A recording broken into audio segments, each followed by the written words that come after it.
জামাতে ইসলামের কেন্দ্রীয় মজলিসের শুরা সদস্য ও ঢাকা মহানগর দক্ষিণের নায়েবে আমির আব্দুল সবুর ফকির শেখ হাসিনাকে উদ্দেশ্য করে বলেছেন, সাহস থাকলে এখন দেশে এসে রাজনীতি করেন। দেশের মানুষের ভালোবাসা দিয়ে রাজনীতি করতে হয়, লুটপাট করে বিদেশে অর্থ পাচার করে রাজনীতি করা যায় না।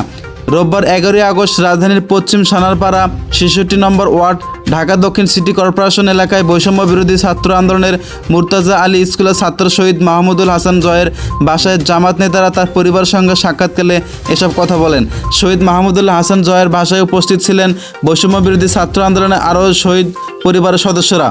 তারা হলেন কুতুবখালী মাদ্রাসার ছাত্র শহীদ জিয়াদ হোসেন, বাবা মোহাম্মদ মোশাররফ হোসেন। এ সময় জামাত নেতারা শহীদ পরিবারকে সান্ত্বনা দেন, ধৈর্য ধারণ করার পরামর্শ দেন এবং শহীদদের প্রতি পরিবারকে 1 লাখ করে মোট 3 লাখ টাকার আর্থিক সহায়তা প্রদান করেন।